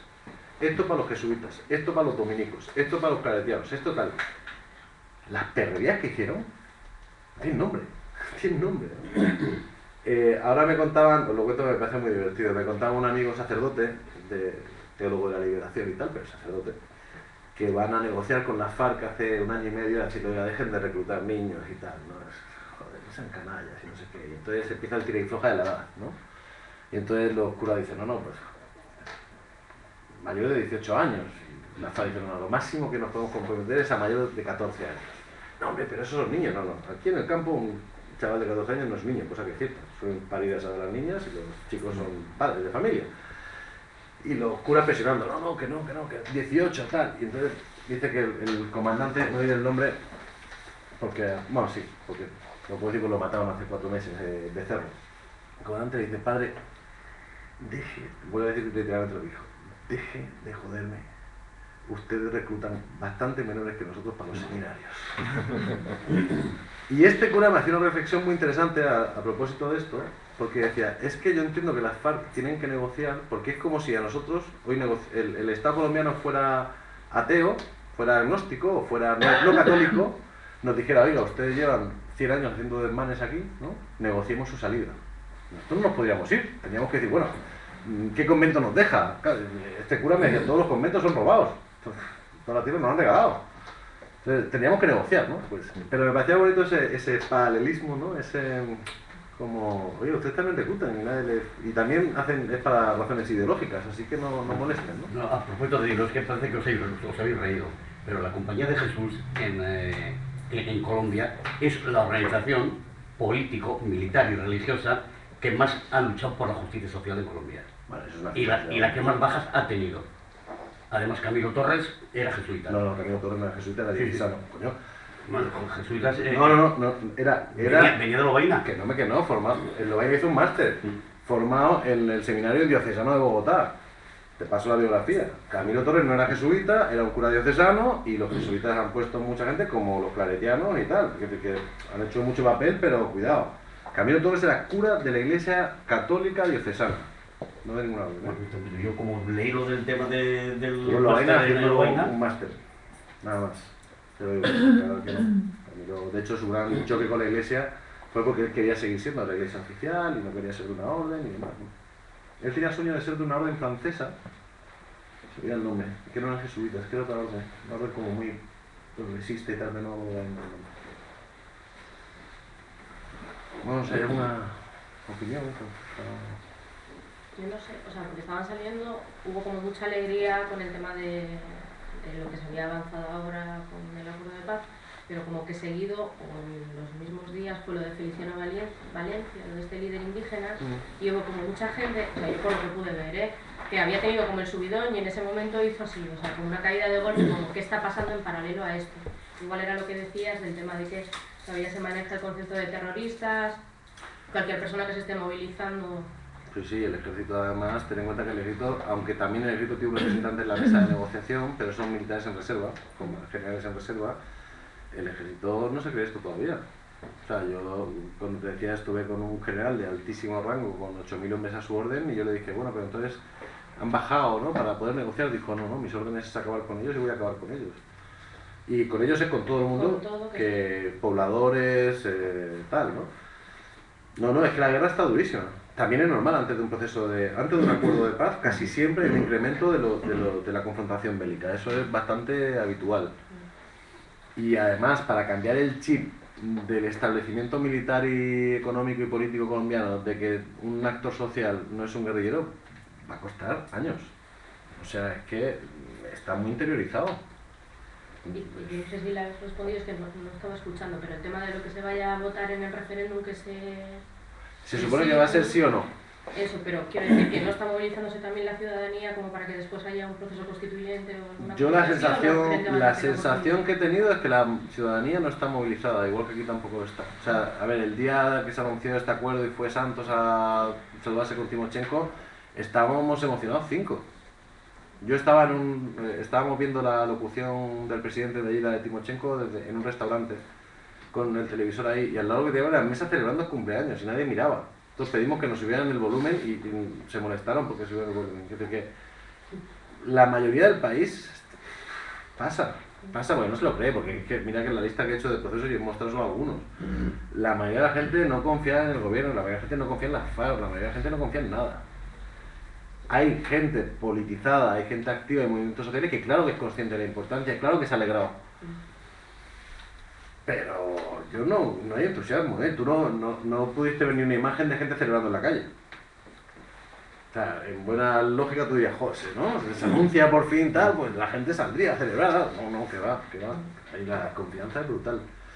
No te he contestado. Yo creo que saldrá el sí, fundamentalmente porque el establecimiento quiere que salga el sí. O sea, no porque la población, o sea, igual que la gente vota a los que votan. O sea, era inconcebible que alguien votara a Santos. Santos es el hombre con menos sexapil político del planeta. No se lo habéis visto, pero es un hombre frío, es un hombre ajeno, es un hombre... ¿Es eso? Es la élite. Y sin embargo salió, ¿por qué? Porque el establecimiento dijo, este es el que va a ser presidente. Y yo creo que va a salir que sí, con la ayuda del Papa. Paco, una cosa que no hemos tocado, que es fundamental también en todo esto, es el papel del castrismo en todo esto. ¿El castrismo? El papel de Cuba. Sí. De hecho, cuando se inicia esta negociación, Cuba está en otra negociación paralela también, la negociación con Estados Unidos. Sí. Y si Chávez ha tenido algo que ver en que los amigos de los FARC sean partidarios de dialogar, Cuba también ha intervenido en ese proyecto. Claro, lo que pasa es que Cuba, respecto a Venezuela, en los últimos años había perdido peso en el tema colombiano, porque es que Venezuela había sido clave en el apoyo logístico, político, emocional a la guerrilla. Lo cual Cuba ya no tenía capacidad. O sea, Venezuela estaba ayudando a Cuba y claro que ha sido clave. Hay otro contexto también, que es la pérdida de influencia de la izquierda en América Latina ahora. Nosotros lo estamos viendo, el quicheísmo se va a ir al carajo. Bueno, defíneme izquierda. Bueno, en Brasil hay izquierda que apoya el proyecto, que puede negociar, que puede dar una negociación, como Brasil, como Venezuela, que está acosada, como Bolivia, Sí, claro, claro. Y luego hay que tener en cuenta también que Obama ha retomado el proyecto de Bush. Obama de momento lo que ha retomado es un proyecto económico de influencia en América Latina que Bush había abandonado en parte por el tema del Oriente Medio, fundamentalmente porque habéis visto que se ha firmado el Acuerdo de Libre Comercio con el Pacífico, que es muy importante para Estados Unidos. Colombia aunque no ha firmado todavía, pero es parte de lo que se firmará, es una salida muy importante para ese Acuerdo de Libre Comercio del Pacífico, y porque no se puede permitir tener ese conflicto tan brutal ahí. O sea, no se lo puede permitir, y sus empresas tampoco se lo pueden permitir. Y luego, por otra razón, desactivar Colombia es quitarle fuerza también a Venezuela. O sea, es compleja la relación, pero o sea, hay una jugada geoestratégica muy compleja, ¿no? Yo no sé tanto como para saber cuál ha sido el papel de Cuba exactamente, o el de... Dudo de lo de la izquierda latinoamericana, porque hace tiempo que ya no están así. Colombia además tiene una característica. Colombia, históricamente, los movimientos incluidos de la izquierda y los movimientos han estado muy aislados. Colombia ha sido un país muy poco interrelacionado. O sea, un argentino, un uruguayo o un mexicano sabía perfectamente lo que estaba pasando en la otra punta y tenía contacto con un montonero y con no sé qué tal. Colombia ha sido un país muy hacia adentro, muy endogámico.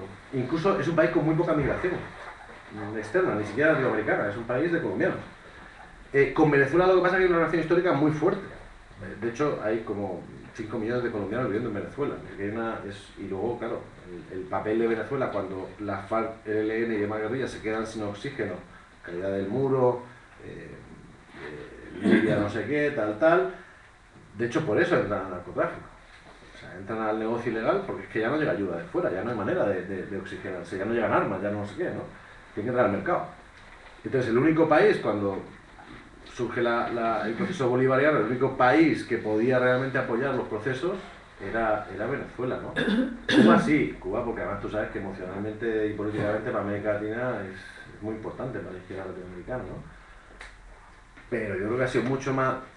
Cuba se está apuntando el tanto. Raúl Castro sale solamente, es el que, habéis visto la foto, ¿no? Uniendo las manos de Timochenko y Santos.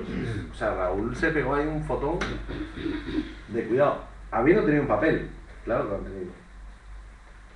Pero no sé, no sé tanto como para saber exactamente cómo ha sido el papel. Intuyo que así, hablan muy bien, tampoco sé, del papel de Noruega, que Noruega ha sido como clave en el ablandamiento de lado y lado, y que ha jugado bien, y que ha sabido como entender a las FARC y entender al gobierno, y como que ha jugado bien, pero tampoco Eso es que hay noruegos militando en las FARC, hay bastantes. Por eso hay a eso me parece muy agarrado de los pelos, ¿eh? No, por eso tienen buena información. Es que hay bastantes noruegos en las FARC. A mí, bastante, dime cuánto es bastante. Pues no sé, 20, 30 rubios. Simpatizantes, claro, y también. No, allí. No, allí. En la reserva. No, yo es lo que tengo yo por ahí. Yo creo, ellos cuando tienen un extranjero, mira la Tanya esta, la holandesa, que la han paseado hasta, porque me parece bastante ofensivo para las guerrilleras colombianas. O sea, que hay mujeres en la FARC de hace 1000 años y cada que han paseado es a la holandesa porque queda bien. Pero tengo que extranjero mola. No han mostrado mucho, yo no sé, igual hay alguno, pero yo creo que lo de Noruega es por un papel geopolítico que juega Noruega fundamental y que hacía falta, además hace falta un europeo. Los gringos no podían ser mediadores por razones obvias, los canadienses menos porque son los mineros, o sea, son un actor armado. Necesitabas un europeo que no fuera español, importante, ni británico por las multinacionales. Bueno, un noruego, que además tiene mucho peso en Naciones Unidas, queda bien, ¿no? Pero sí dicen lo que dicen, que han jugado un buen papel. ¿Por qué no ha firmado Colombia el Tratado del Pacífico, siendo un país? No lo sé, ha sido toda una sorpresa. La gente pensaba que iba a firmar porque está en la Alianza del Pacífico. ¿Sabes que hay otro proceso que es la Alianza del Pacífico, no? Sí, por eso. Tampoco ha firmado Panamá, que también está en la Alianza del Pacífico. Yo imagino que lo tienen diseñado por fases, no sé, no tengo una respuesta, porque he leído un par de artículos de opinión de gente como alucinada, ¿qué ha pasado aquí? Qué raro. Pero yo como no creo que sea nada casual, imagino que son regalos, ¿no? Bueno, venga, si firmamos la paz, entráis al tal, sí. Porque, por ejemplo, el lugar más caliente de toda Colombia en este momento, en cuanto a conflictos armados, es el puerto de Buenaventura, y es caliente por el Tratado de Libre Comercio con el Pacífico, porque es el mayor puerto del Pacífico del norte de Sudamérica. O sea que te imagino que al final tendrá que entrar. Panamá, podría estar muy interesado. Panamá es tan rara, ya tú lo conoces, no sé, no, que Panamá de hecho está en la Alianza del Pacífico. O sea, la Alianza del Pacífico de Estados Unidos con los países de la derecha, casualmente del Pacífico, está ahí, no sé. La verdad es que ahí no me atrevo a dar una opinión. No sé, entrarán. Son pequeñas pulgas ahí necesarias, o sea que entrarán. Bueno, en todo caso el tema es largo y complejo, pero al menos hay algún elemento. Yo sí creo que lo que a veces se nos olvida es que es una pieza muy importante en la geopolítica internacional. O sea, que no es un tema de los colombianos y aislados, es un tema que puede cambiar muchas cosas y que, sin embargo, se está manejando muy con Estados Unidos y poco más. La propia cooperación que ha prometido la Unión Europea es bastante baja. La financiación que ha prometido para el proceso de paz, creo que son 350 millones de euros o 400, no es mucho.